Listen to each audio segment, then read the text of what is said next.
Hello everyone, and welcome back to the Anime Villainous How-To series. I'm Chaos in the Sky, and today we'll be looking at how to play as Griffith from Berserk in Anime Villainous. Griffith is the renowned White Falcon, leader of the Band of the Falcon, and a hero to his country of Midland from the 100-Year War. He longs to create a perfect country, free of strife and safe for all of its people. However, things fall apart for Griffith when his king has him tortured for making advances on the princess. Tortured to the point of mental and physical collapse, Griffith is then approached by the God Hand, a band of demons offering him the chance to gain great demonic power in exchange for sacrifice. Taking their offer, Griffith sacrifices his own comrades in an effort to realize his dream and create his utopia. Griffith must make whatever sacrifice he deems necessary to unleash the power of the Crimson Beherit and achieve his dream. In Anime Villainous, this means his objective is to flip the Crimson Beherit item tile, which he does using his villain ability. Doing so will subsequently play his form tile Femto, which he'll use to overcome Showdown. Let's look at Griffith's ability first. When Griffith moves to Marsh, which is his far right location, if he has a strength of 0, you flip the Crimson Beherit over to reveal and play Femto, the form found on the other side of the Beherit. Griffith has a base strength of 5, which means you'll have to bring Griffith down from 5 strength to 0 to accomplish this. How do we lower Griffith's strength value? The answer to that is the Crimson Beherit itself, which is an item tile that starts the game attached to Griffith. The Crimson Beherit makes it where at the end of your turn, if you played a villain challenge, Griffith loses 1 strength. That's right, Griffith has challenges in his villain deck rather than his fate deck. To complete your objective, you'll have to play 5 of Griffith's villain challenges to get to 0 strength. Make sure you notice that with how it's worded, the Crimson Beherit can only make you lose at most 1 strength per turn. If you play 2 villain challenges in a single turn, you won't lose 2 strength, you'll only lose 1. Griffith has 6 villain challenges in his deck, and they all cost 2 power to play. Let's go over each and every one of them, what negative effects they have, and how you overcome them. First up is Betrayed, which makes it where you cannot defeat heroes. A very hard stop to taking down any of your fate deck's opposition. To discard Betrayed, you must end your turn with having no cards in your hand and 0 power. Since this challenge can stop you from winning Showdown, you'll want to be ready to discard your hand and drain your power at some point. Second, we have Guilty, which gives all heroes in your territory +1 strength. Not quite as harsh as Betrayed, but buffing every single hero, even by just 1 strength, makes it more difficult for Griffith to clash or perform vanquishes. To discard Guilty, you need to be at a location with no heroes, and then pay 5 power.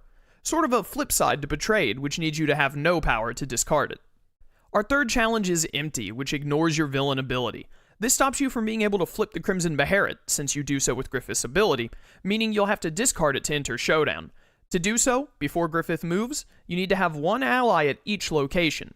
You'll want to spread out your followers in preparation of discarding this one.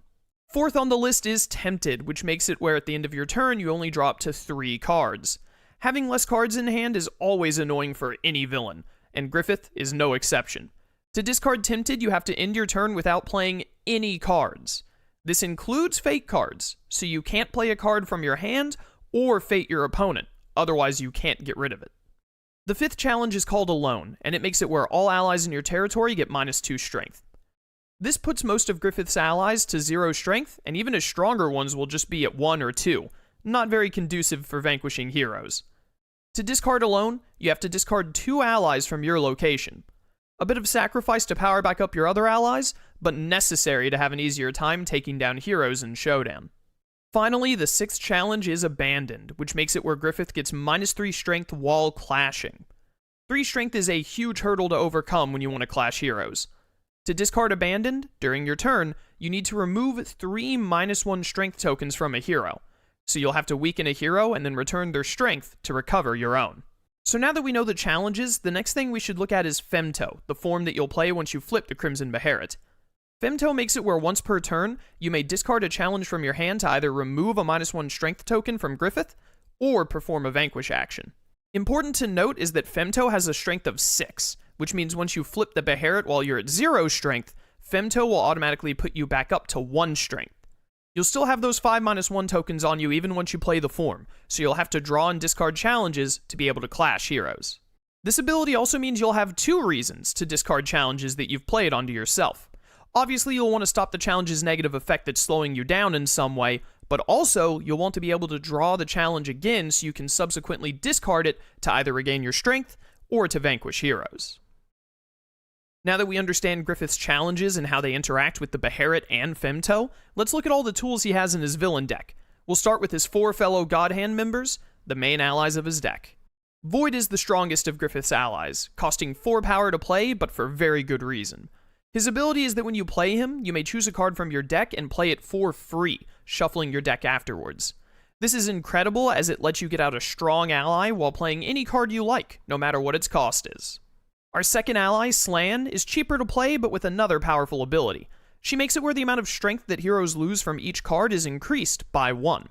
Griffith has a few strength-reducing cards we'll see later, so Slan combos very nicely with all of them, making it easier to handle heroes. Ubik is next, and his ability is that when you play him, you may play a challenge from your hand for free. This is very nice because Ubik costs as much as a challenge does anyway, so this just lets you make progress while getting an ally on the board as a bonus. Especially good when 2 of your challenges need allies in play to overcome. Last but not least, we have Conrad, who when played makes each hero at his location lose 1 strength. This pairs very nicely with Slan, and is also just good in general to weaken up some heroes that have been stacked at a location. Alongside the God Hand, Griffith also has his masses of Demon Hordes. Demon Horde is 0 cost to play, but also 0 strength. However, their ability is that during Showdown, they get +2 strength, and they aren't discarded when used to defeat a hero. They still help fulfill ally requirements for challenges before Showdown, and they're very useful for cleaning up heroes during. Next up, we have a lot of effects to go through. We'll start with Demonic Visitation, Vivid Nightmare, and Ceaseless Torture. Demonic Visitation lets you draw a card for each ally in your territory, but you then have to discard that many cards from your hand. A great way to dig through your deck fast to get certain cards, provided you've gotten a few allies in play. Vivid Nightmare gives you 2 options when played. You can either gain 2 power, or you can choose 2 cards from your discard pile and shuffle them into your deck. This can be a great way to build up some power for cards like Void or your challenges, or you can just use it to get back some really important cards. Ceaseless Torture has you reveal cards from the top of your deck until you reveal a challenge. You then put that challenge into your hand and shuffle all other cards back into your deck. This is especially nice during Showdown when you need challenges in hand to use Femto's ability. You can use Ceaseless Torture to get one, then immediately discard it to either regain some strength or perform a Vanquish. Moving on to our next 2 effects, we have Brand of Sacrifice and Blood Soaked. Brand of Sacrifice is an interesting one. It lets you pay 1 power for each hero at your location. After doing so, you may perform actions that are covered by a hero at your location for that turn. Notice this doesn't say non-fate actions, meaning you can use it to get to your top fate if it's been covered. This card is very important for Griffith, as he'll be unable to handle heroes effectively when he has a bunch of challenges out and his strength is low. Brand of Sacrifice will let you get some action economy back that you'll sorely need. Blood Soaked, on the other hand, is most useful when your strength is high, rather at the beginning of the game or near the end of it. It lets you clash with a hero at any location, and after doing so, you shuffle your Fate discard pile into your Fate deck. That means the hero you just clashed will be put back into your Fate deck, so they may come back sooner than you expect. Griffith's last 2 effects deal with strength loss, Idea of Evil's Will and the Eclipse. Idea of Evil's Will lets you either perform a Vanquish action, or you can choose a hero at your location or an ally's location. That hero then loses 1 strength. With no way to perform Vanquishes aside from Femto's ability, this can help you take out heroes, or weaken them to then clash. The Eclipse, meanwhile, is Griffith's big strength loss tool. When played, each hero loses strength equal to the number of allies at their location. This can weaken a bunch of heroes in one fell swoop, especially if you have Slan out and about to increase the amount lost. The last 2 cards in Griffith's villain deck are his schemes, My Castle and the White Falcon. My Castle triggers when the targeted player gains 1 or more power. For each power that player gained, Griffith may choose a different hero in his territory, and then those heroes each lose 1 strength. This can make your opponent think twice about where to go to gain power, and no matter what, it will net you at least 1 -1 strength token on a hero. The White Falcon triggers when the targeted player plays or discards a challenge. Griffith then gains up to 1 power for each challenge in his territory. This can be a huge help if you've swamped yourself with challenges, letting you rack up a lot of power. A very important thing to notice, however, is that White Falcon says up to 1 power for each challenge, which means when it triggers, you can choose how much power to gain from it. You may be asking why you would ever not choose to gain as much power as you have challenges, and the reason why is the challenge we talked about earlier, Betrayed. You need to have 0 power to discard Betrayed, so if White Falcon triggers at a bad time and gives you, say, 4 more power when you're trying to discard it, you can actually choose to just gain 1 or 2, or just gain no power from it. if that's what's best for you at the time. We're on to the Fate deck now, and the first thing we're looking at is the heroes, starting with the two strongest, Guts and Casca. Guts has a strength of 6, and his ability is that Griffith cannot clash with him. This means to defeat Guts, you'll have to use a Vanquish. You could do this by stacking up a couple of allies, or by first weakening Guts to where his strength is more manageable. Casca, meanwhile, has the inverse for her ability. She's 5 strength, just 1 less than Guts, and her ability is that she cannot be defeated by allies.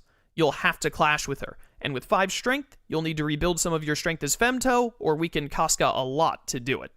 Our next two heroes are Pippin and Corcus, both at 4 strength. Pippin makes it where Griffith must defeat him before defeating any other heroes at his location, protecting other heroes from being defeated until Griffith deals with them. Corcus gives all other heroes in Griffith's territory +1 strength, making it more difficult for Griffith to defeat them. These two make a pretty nasty team when put at the same location, Corcus buffing all heroes, while Pippin protects Corcus from being defeated. You'll need to be ready to deal with that. The last 3 heroes are Gaston, Rickert, and Jadot. Gaston has 2 strength, while Rickert and Jadot both have 3. Gaston's ability is that when another hero is played to Griffith's territory, Gaston gains 1 strength. You'll want to try to take out Gaston quick before your opponent can flood you with more heroes, strengthening him higher and higher to where he can become a real problem.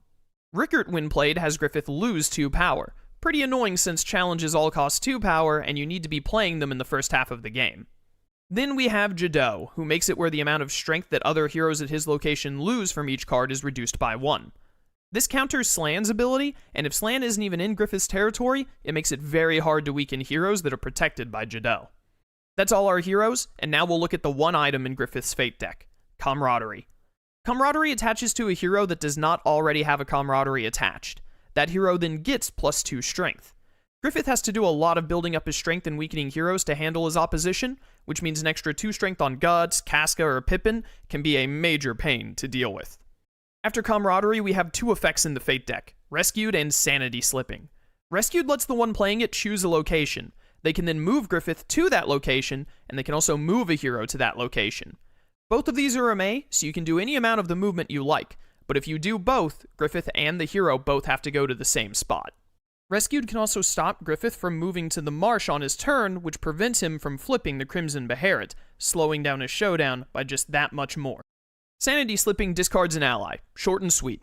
Griffith cares a lot about having allies in his territory, both to discard challenges and defeat heroes, so losing any of them can be a serious setback. Now we have the final card of the Fate deck, which is a little different from what you may have expected. Because he has 6 villain challenges in his deck, Griffith does not have a challenge in his Fate deck. Instead, we have the effect card, Demise of a Dream. When Demise of a Dream is played, Griffith has to reveal his hand. Then the one fating him can either choose a challenge in Griffith's hand and play it, or discard a non-challenge card from his hand. Griffith only loses strength from playing villain challenges if he does it during his own turn, so Demise of a Dream plays out one of your challenges without giving you any progress for it. It can hurt just as badly during Showdown as well, as it gives Griffith another hurdle to overcome while trying to clean out his territory. You'll want to be careful about holding on to challenges, as Demise of a Dream can punish you for not using them quickly, whether it's before or after you've entered Showdown.